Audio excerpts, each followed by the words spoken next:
Employee retention. Hot topic, eh? Hot. Like scorching. Surface of the sun kind of hot. Everybody's talking about it because the Great Resignation. And everybody's leaving places, so how do you keep people? Well, our guest today actually interviewed hundreds of employees, and he kept hearing the same 7 themes over and over and over again. So he collected these pillars based on what he's heard from employees are what the ingredients that are needed to build a culture that keeps employees. Curious? Yeah, no kidding. Stick around. We're going to talk about it in a minute.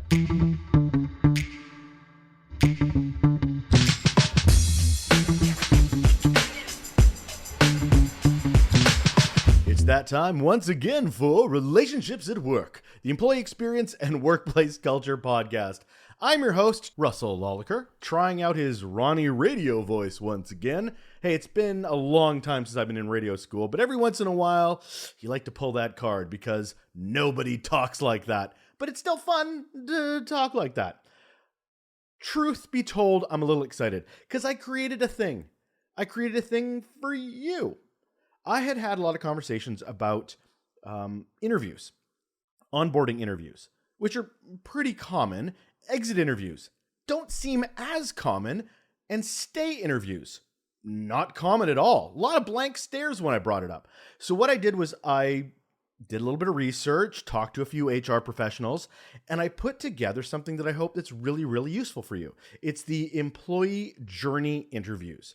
It is 3 interviews: Enter, which is onboarding; Thrive, which is a stay interview; and exit interviews, which we've heard of, we're pretty familiar with. Anyway, at the very least, it's a place to start. It's a place to have conversations.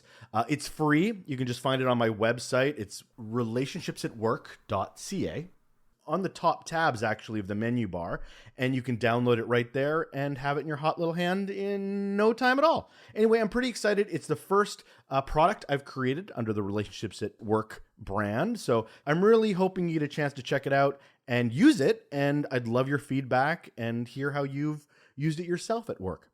Whether it was you as a leader or a manager or a supervisor that was using it with their staff, or maybe you're an employee that would really like your boss to use it on them. Either or, it's a good tool. I won't lie, I'm a little excited as well about our guest today. I was invited to be in a panel in San Francisco. Location really doesn't matter for this story, but it's still fun to say. Anyway, Talk Desk has this huge conference called Open Talk, and it's all about customer service. And this is the place that really started formulating my thoughts around shifting from being a customer experience person to being more of an employee experience person, hence the podcast.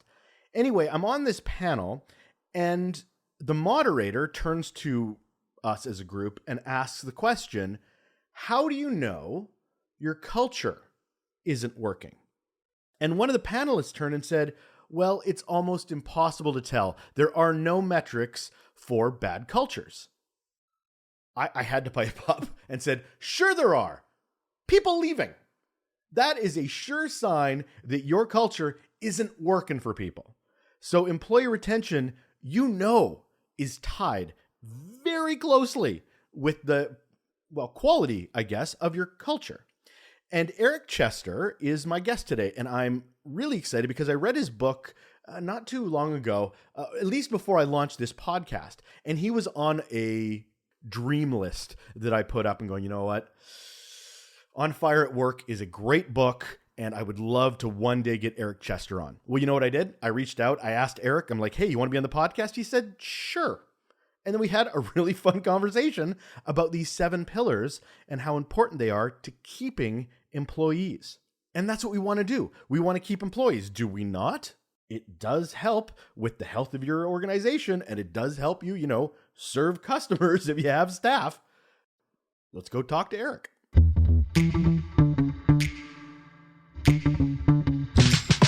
On the show today, that's Eric Chester, and here is why he is awesome. International keynote speaker, a 2004 inductee into the International Professional Speakers Hall of Fame, best-selling author multiple times over with his most recent book, Fully Staffed, The Definitive Guide to Finding and Keeping Great Employees, which is available now. more than 20 years experience of studying, analyzing, and reporting on engaging workplace cultures. The man knows of what he speaks. Welcome to the show, Eric. Wow, that's a great introduction, Russell. Thank you, man. I'm excited to be here. Thank you so much. I've mentioned this in the intro already, but I did want to mention that I'm a bit of a fanboy. I had read your book, On Fire at Work: How Great Companies Ignite Passion in Their People. And you were actually one of the top people that I was like, it would be great to have on the podcast. This is when I was first launching the thing. And I'm like, ooh, Eric would be great. I can't wait. So I am so freaking thrilled you're here. Well, man, now I'm even more excited. Boy, you're pumping me up early in the morning here, Russell. I like to start high and then just go deep from there, Eric. So why don't we start with, and I ask all my guests this, what's your best or worst, you can pick one or the other, employee experience you've ever had? You know, I guess I go back to my early jobs and having employers. Of course, I grew up in a time when there were more employees than there were positions available. The balance of power certainly shifted now, especially during this economy. But back in the day, it was tough to get a job. You wanted a job, and if you could find a job, no matter what it was, you took it. And so I cut my teeth washing dishes in a Chinese restaurant, and the two owners of the restaurant, man and wife, didn't mess around with this thing called work ethic. And the primary owner, the man, would berate me all the time while I was doing the job. I mean, there was a new dishwasher there, but he wouldn't let me use it. He wanted me to wash every dish by hand. He'd stand over my shoulder and, bark commands at me and just intimidate the living crap out of me. And no matter whether or not there were customers, he would just stand over me and make me work. I mean, if it was slow as heck, I'd be scraping gum off underneath tables. I'd be filling salt shakers. I mean, stuff that to me was just unbelievable. But again, it's like one of your first job experiences, and you go, well, I guess this is a thing called work. And actually, looking back, I'm glad I had that, Russell, because if I had to come into the workplace and someone would have, kissed my tootie all the way, I would have thought, okay, I'm in control. But I learned at an early age, nope, it's the boss, and you better do what he or she says. I can't say I didn't have a similar experience working in restaurant industries. That was my first job right out of the gate too. Also a dishwasher, but it was really interesting because I haven't been in a restaurant in years, but being an employee back then, we're going back a couple decades here as well. There certainly was that you are replaceable. And there was that fear that you could be easily replaced. So you best do a damn good job, or, tomorrow you might not have one. So definitely a different world we live in for sure. And the power has certainly shifted, as you mentioned yourself. And that's really what I want to dig in today, which is that push to be more focused on employee retention. And your book, On Fire at Work, certainly goes down the avenue of culture is the key way of doing that. So why do you feel culture is one of the most important things you need to focus on to retain employees? Your culture is going to ultimately determine. I mean, as you've read in the new book, Fully Staffed, I have a chapter on retention, and it begins, there is no Easter Bunny, there is no Santa Claus, there is no tooth fairy, and there is no such thing as a retention strategy. Because when you get down to it and you like, I got to hang on to this person, at the end, the only thing you can do is pay them more money, right? Somebody's going to thinking about leaving. What are you going to do? Go up to them and go, I'll be kinder to you? Or no, you're going to turn around and say, well, what's your offer? I'll pay you twice that to stay here. It becomes a negotiation. Culture is really your only true retention strategy. And by that, culture, as you know from On Fire at Work, are 7 cultural pillars, which basically, when you look at it, 7 things that every employee wants in any job at any level. What do you want? And you start looking at those things, well, compensation.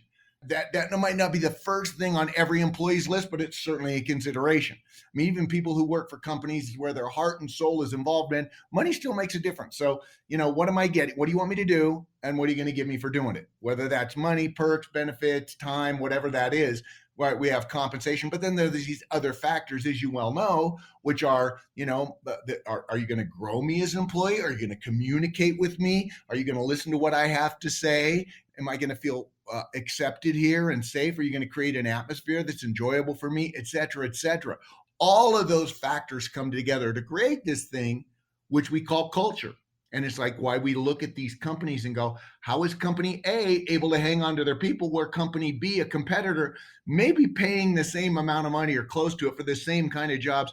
It's like people are leaving in droves. Well, what's the key? Well, let's look at some of these other factors. Why company A can keep them as opposed to company B. Company A might be doing more than just the right things, and company B may be doing a lot of the wrong things or at one thing drastically wrong. So, it's just, it could be any of those things, but that's what culture is all about. I want to just quickly, high level, just mention your 7 pillars, which is you've mentioned compensation, but alignment, values, atmosphere, growth, which is around the personal development, acknowledgement, autonomy, and communication. Do you feel this is all needed for employee retention? Because I can hear organizations, I can hear leaders cherry picking, going, you know what? We don't have the time and resources, and we can have some easy wins, say in atmosphere or in autonomy. But you know what? We're just not ready to pay people more. Do you need all 7, or can you mix and match till you get to all 7? I think the economy is going to let you know what you need to do and what you don't need to do. You turn around and say, am I going to tell you what you have to do? No, I'm going to say this is what employees are looking for. So go ahead and cut a few of those things. Turn around and say, okay, we're not going to give people a competitive salary, but we expect them to stay. How's that working for you? Right? Or wait a second, you know what? We're not going to give me acknowledgement when they do a good job. You know what? My dad used to say, when I'd say, Dad, do you ever get praised at work? He goes, yeah, every 2 weeks I get a little envelope with a paycheck inside. That's my recognition. In other words, that he grew up in a time where, you know what? If you have a job, that's enough. Keeping your job was enough. In today's world, no. People want to go, hey, you got to tell me when I do a good job. You got to communicate with me. But more than that, I need my attaboys and pats on the back, and I need to strive to be better and realize that if I do, that there's going to be some acknowledgement, recognition, and rewards. Yeah. Are you doing that? No. What about autonomy? Right? Are you giving people the opportunity to make a decision? Or are you treating them like mindless robots? Just put part A into part B. Just do what I tell you and don't ask why. So how are those things working for you? So yes, every single one of them is important. And if you leave one of them out, you're probably not going to have a very good chance of recruiting the kind of people you want. Maybe someone who's desperate for a job. And who's desperate for a job in this economy? People who nobody else wants to hire. Because you can swing a cat over your head and hit 100 help wanted signs. I mean, there's no doubt about it. I tell employers, take down your help wanted and now hiring signs. Nobody needs them anymore. Everyone knows you're hiring. It's not a secret. Every business, I don't care if it's a government, I don't care if you go in the DMV, it's like now hiring. Every truck you see on the highway says now hiring drivers. Everybody is hiring and everybody else knows it. So guess what? The balance of power has shifted and employees now know they have choice. And so if you're not going to offer 7 cultural pillars, you're going to only offer 4 of them. How's that working for you? Right? Absolutely. So, of course, like with anything, no organization really makes a change until they're forced to. And the economy has certainly forced them to relook at how they run their organizations, how they can entice people, how they can keep people. So, why is it so hard for organizations to do this? I mean, I look at your 7 and I go, well, yeah, that makes a lot of sense. But a lot of organizations still come into the challenges of putting any effort into all of them unless they are blaringly obvious that they need to. What are the stumbling blocks for leadership to go, we need to change in order to retain our employees?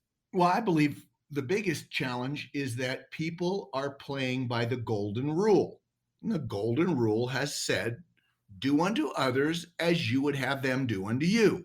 So we sit back and we imagine our experiences. Most leaders grew up right? Or started their careers in companies and organizations where, again, the balance of power was with the employer. Because if you wanted one of those jobs, you better clean up, you better buck up, and you better suck up. And if you didn't, you'd get fired. So, what did you have to do to toe the line? Now they look and say, well, that's the way I grew up. And so, if I'm going to treat other people the way I was treated, right? That's it. Instead of the platinum rule. I didn't make it up, but I love it. Treat other people the way they want to be treated. So now the onus becomes, I better understand this new emerging workforce. Now it's not just younger people, oh, that's a big corner of the market. People who grew up at a different time, have a different view of work, life, family, balance, all that stuff. But it's also, population, that we look at and we go, there's all ages, there's lots of diversity among ethnicities and beliefs and all of those kinds of things. And the new emerging workforce, when you look at it, is different than you are. So you better understand them and stop trying to manage them the way you were managed, and understand they need to be managed in the way they need to be managed. That doesn't mean we got to cater to their every whim. Trust me, I'm not saying pander to your employees, but you better understand what they're looking for, who they are, what matters, because that's where you can meet them head on. Look, anyone that's a business owner, leader, manager, Russell, when they came into their job, they thought, oh my God, how am I going to get customers? In today's world, you can get customers right and left, right? You can get customers all day long. The thing that keeps people up at night is, how am I going to get employees? Look, just this morning before this podcast, I'm looking for a new cover for my hot tub. It's a very traditional size and shape and whatever. I'm visiting website after website after website, and I'm trying to figure out, how can I get a hot tub cover that for a very traditional, we're talking 6 months lead time to order a stupid spa cover. You used to be able to walk into a spa store and there were dozens of choices. Now you're turning around going, in other words, you're going to need 6 months to build this so I can cover my hot tub? Why? Labor shortage, which of course affects the supply chain. Things have changed, Russell, and employers better wise up and go, culture matters. So, how are leaders getting in their own way? Because what I'm hearing here is a big listening problem. They're not listening to the market, they're not listening to their employees. Is it just stuck in their own, 1956 bubble? And that's probably it. Some of them are frustrated. This hit them like a tsunami. They didn't expect, things to happen the way they've happened. All these factors are hitting them, and the pace of change is changing so fast. And so they just turn around and go, you know what? I'm just going to put up more now hiring signs. I'm just going to post more job openings, on these job boards. And sooner or later, someone's going to see them, and we'll get, we'll get our people. Or just relying on your HR department, saying, HR, that's your job. Just go out and get us some people. And they're not realizing that the greatest responsibility for business leaders, owners, managers, supervisors in today's world is to recruit relentlessly. Look, what I present in my book, it's not rocket science. It's just the facts. If you want to be fully staffed in today's world, number one, you got to be a great place to work. That's culture. Number two, you've got to recruit relentlessly. You can't say, I'm full. Okay, I got enough people to make it through this week. You no longer can do that. I equate it with painting the Golden Gate Bridge out in San Francisco. My dad would tell me when I was a boy, they never stop painting the Golden Gate Bridge. It will always be a work in motion, because once they finish it, get to the other side, it's time to repaint it again. Same thing. Same thing when it comes to recruiting. We are, for the extended future, unless we go through a recession that turns us into a depression, right? Where now people are, knocking on doors, begging for dishwasher jobs, which I don't see happening. But until such a thing happens, it's going to be a long time before the balance of power shifts again, and bosses and employers say, I can do anything I want with my culture and pay any amount of money, and guess what? I'll get people. It just doesn't work that way anymore. My second job at a grocery store, I'll never forget. I was doing a great job. I was getting paid almost $2 an hour, and I wanted to get that mythical second dollar per hour. So I went to my boss and I said, "Hey, I think I've done a really good job. I'd like to make that, I'd like to be moved up to $2." He said, "Chester, follow me." He pulls me back to his office, opens his file drawer. At the bottom, there was a stack of applications, and he goes, "All those people will work for what I'm paying you right now. What do I need to pay you $2 an hour?" And it was just this shock. Guess what? I'm lucky to have this job. No one in the workplace feels that way anymore, Russell. Right? Fair comment. And I've talked to quite a few organizations where onboarding is certainly something they're investing in, and kind of half-ass focusing on exit interviews and so forth.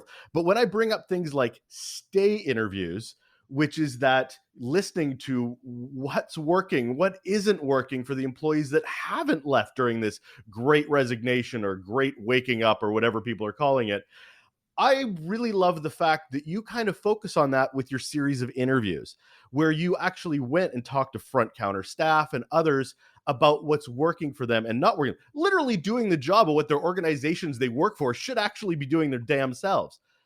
What did you find or were most surprised about by going through all those interviews? Well, it is part of what I do. I take my little iPhone, and when a client hires me, whether it's a burger chain, a pizza chain, we're talking about labor in the trucking and transportation industry. I recently worked with a client that does big landscaping projects, and they go, okay, so we have these strategies that have been put in place for our management, our golden handcuffs, etc. And I'm going, look, we're talking about the people that you need to do the job, the actual worker bees. Let's create a culture that works for them. Because if you create a culture that works for them, I guarantee you it's going to help raise the culture for everyone in your organization. If all you're focused on is keeping your mid-level management, that's all you'll keep. And they'll become frustrated and eventually leave because they don't have the workforce they need to get their job done. So, let's start there. Let's create a culture that works for everyone. And, Russell, oftentimes management has a blind eye to that. They don't want to, they see that front line as kind of an expense item, churn and burn. Let's just get some people. Let's get them in and get them out, or they're going to leave. So what the hell difference does it make? Right? They're just going to leave for that place down the street that's offering 50 cents more an hour. Then we'll match that salary and we'll try to get somebody else. And they're not focusing on what really matters, which is developing people from the ground up. And if you do that, now you're creating people who potentially could fill eventually those mid-management positions all the way up. And great organizations realize that. Just seeing some of their faces when you were interviewing them, you could tell they were just sort of like, I'm just thrilled somebody's actually listening to me. There's actually somebody across from me that is listening, that wants to hear what I have to say. And I think that's so paramount to understanding what needs to work on, what doesn't need to work on. So going back to your 7 pillars, whose responsibility is it to make those a priority in an organization to retain those employees? Well, some people believe culture is what the employees make of it. And I say, nope, you want to be a leader? You take the first step. So in these video interviews, which I do, and when I present for a company or an organization, I love to take my little iPhone, go in and sit down with the frontline employees and simply ask them questions. Why do you work here? What do you like? I mean, tell me about your first day.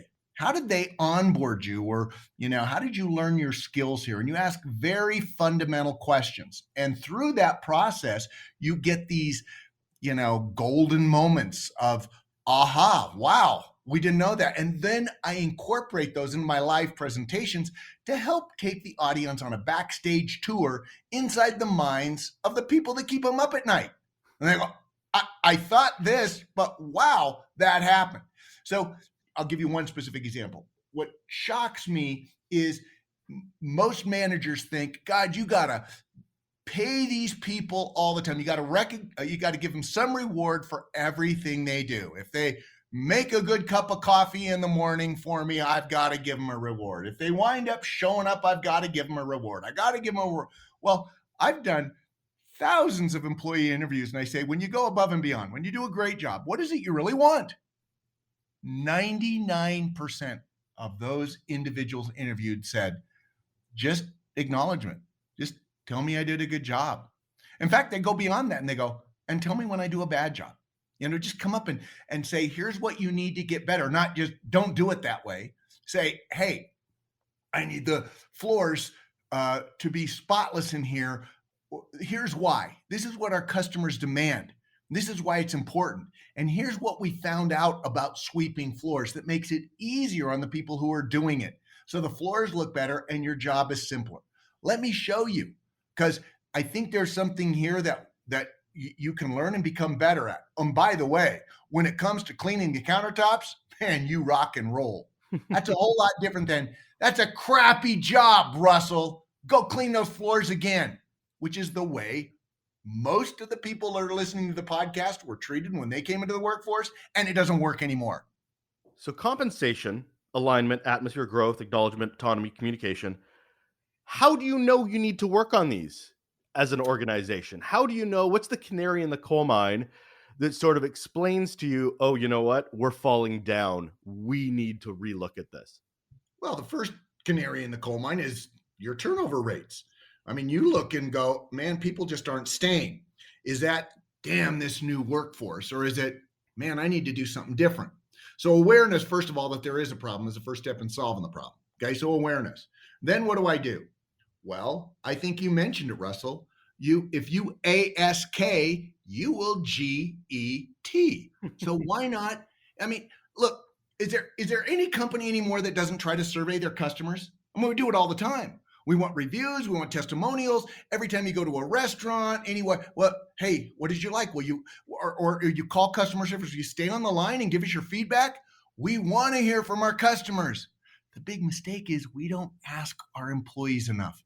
Here's 3 simple questions that every company needs to be asking their people, especially their frontline people, on a regular basis. Now, I'm going to let everybody think of what a regular basis is. Is that once a year? No. Is it once a quarter? Closer. How about once a month? You're getting warmer. Why not ask people? Don't just say, I have an open door policy. If you ever have a problem, come in and see me, because by the time they have a problem, they've left. Right? That's not going to work. So why not proactively ask them? 3 simple questions. What do you like about working here? What don't you like about working here? Hey, man, if you could do one thing to make this a better place to work, if you were in charge, how would you go about doing that? Now, you might get some ridiculous answers. Give everybody a Maserati to deliver their pizzas in. Okay, listen. Don't criticize them. Listen. It's a dumb idea. You're not going to do it. It's a wisecrack. And you're going to get some of those. But you're also going to get these brilliant pieces. You're going to see consistency. You're going to see how your employees really feel. When turnover catches you by surprise, go, dumb me. I should be listening to my people more. If I'm surprised by the turnover, it's because I'm not asking the right questions. I'm not in touch with the mindset of my frontline or my workforce. I don't know what they think. So ask frequently. Ask, whether that's Survey Monkey, which is probably a stupid idea, right? But it's more that one-to-one relationship, or at least, just saying, look, I really want to make this a great place to work. Will you help me? Will you give me periodic feedback?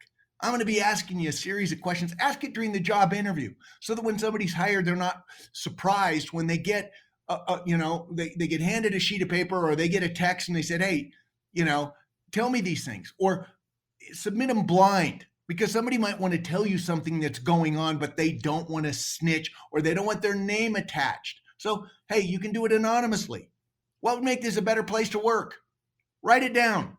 Suggest it. Do whatever you need to do. Somehow tell me, what is it you really like working about here? They might say, I really like reporting to Joe. Joe's a great guy.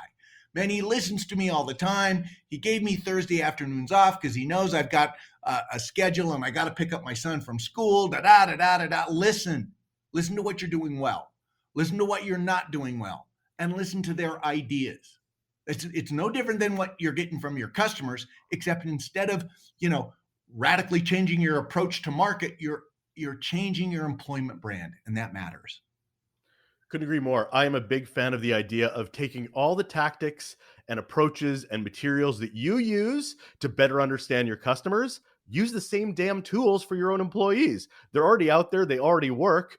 I don't understand why it's such a hill too far to go along. You've got the surveys. Be a silent shopper to your own staff. Like, there is so many things you could be doing to better understand them. But I also feel like you'll do these presentations and you'll talk about your 7 pillars, or how to be fully staffed. And you'll get these leaders that go, yeah, okay. And then they'll maybe do 7 for a little while and then stop because they don't know how to make it operational. Or they feel like that might be too much work to make it part of their, literally make these pillars part of their culture, ironically, that improve the culture. What do you say to those people that are just sustaining it might be their biggest challenge? Well, first of all, some clarification. These aren't my 7 pillars. When I wrote the book on fire at work, how great companies ignite passion in their people without burning them out. The whole idea was based upon a question that I get asked oftentimes: how do you motivate employees? So I decided I'm going to go after great companies that are constantly winning awards and recognition, Fortune's top 100 companies to work for, or business journals, or Achievers International, or whatever that was. Which companies in which industries are considered the best place to work in their respective industry? And I wanted to get to the top person possible. If I could get to the CEO, great. If I could get to the chief people officer, whoever that was, I just wanted to say, how do you motivate your employees? You know what the startling thing was? I never heard somebody use the word motivation in their response to me, because great companies realize that motivation is a temporary fix. Motivation leaves when the motivator leaves, right? Motivation is temporary. It's a warm bath. It's cotton candy. Motivation comes and goes. The word I heard was inspire. How do you create a culture that inspires people to work harder, to perform better, and to stay longer? So it's a long-term fix, right? So these aren't my 7 pillars. These are the things that all the employees I've interviewed talk about. I'm just the messenger. I just reveal. So I don't think anybody sits down and goes, okay, what are we going to do about autonomy today? They have to look at the overall picture and ask themselves a question. Are we micromanaging our people? Do our people feel micromanaged? Well, are we asking them that? Are we hearing a lot of, boy, nobody lets me ever make a decision, and I could help our customers more frequently if I just had a little bit more leeway? Or are we listening to what they say? And then if we hear that, we go, that's something we need to work on. If everybody is saying, you just don't get paid enough. I mean, geez, I could make a whole lot more money doing this exact same job just across town. Well, we better take a serious look at our compensation, right? And if somebody's saying, gosh, I don't feel valued around here, well, we better take a look at our acknowledgement. And you get the drift. So sooner or later, every culture has all 7 pillars. The question is, to what degree? There's no company out there that says we have 0 recognition. We don't ever recognize people. There's no business like that, because if a business was like that, they wouldn't be in business. So to what degree do they have employee communication? Tell their employees what they need to know, should know, want to know, and are we listening to them? Okay, maybe once a year when we give them a performance review, we finish with, is there anything you want to say?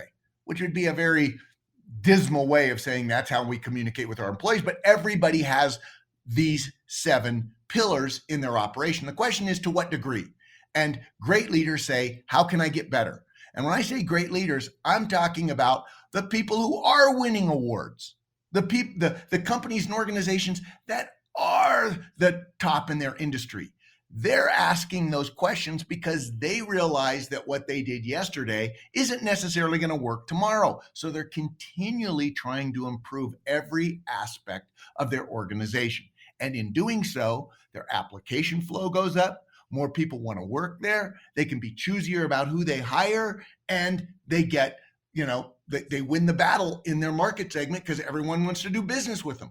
So if I called a spa cover place today and they answered the phone on the first ring and I said, I'm looking for a spa cover, and they said, and I told them what I was looking for, they go, great, we have one, we can send it out today.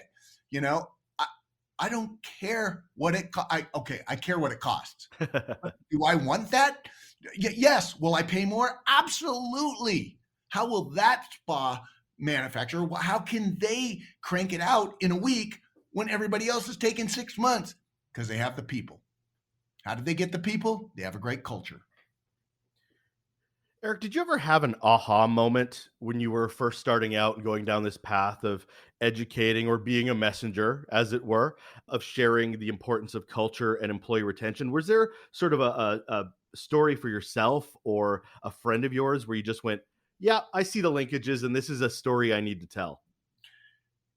Yeah, absolutely. That happened. I remember, going to an Apple store for, an upgrade on my iPhone. And where I live in Golden, Colorado, it's a suburb of Denver, the closest Apple store was about 30 miles away. And so I went to, I wanted to be there when the mall opened. I wanted to get this taken care of right away. So I went. It was just a normal day. And I remember, God, the parking lot seems empty. It was a huge mall, Park Meadows Mall in the Highlands Ranch area of Denver. So I go to this enormous mall, and you could have fired a cannonball down the mall and you probably wouldn't have hit a soul. Okay, this is pre-pandemic. But when I got to the Apple store inside, and there's 532 Apple stores on the planet, it looked like the place was packed. I mean, there were at least 50 employees, all in matching blue shirts, and the store was already packed with customers. I'm going, wow.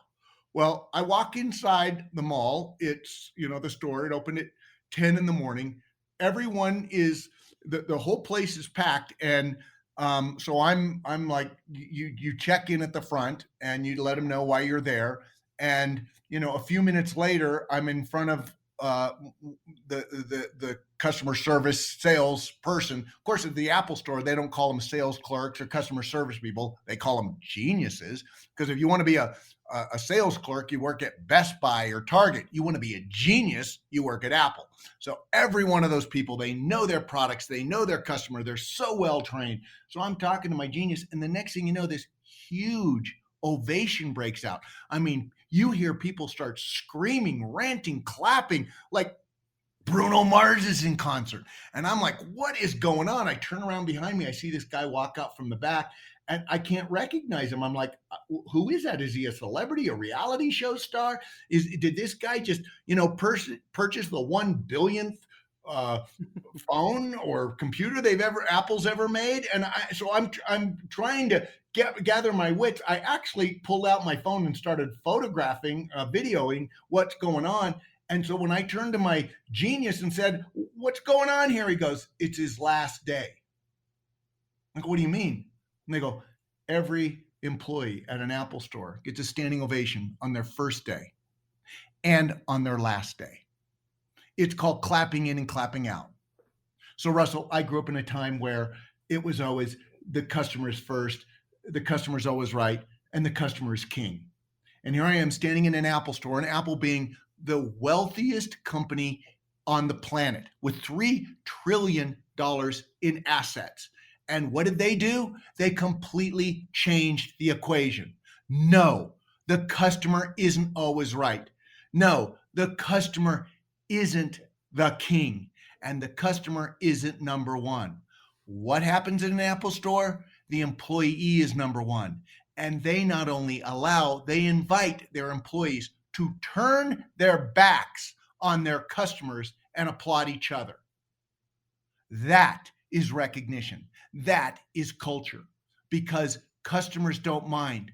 When they saw that tremendous ovation for that person who is simply their last day at work, when they saw all of that ovation, did it make them want to leave and say, wait a second, I'm not getting attention? No, because what happened is they found that their genius was more connected than ever before.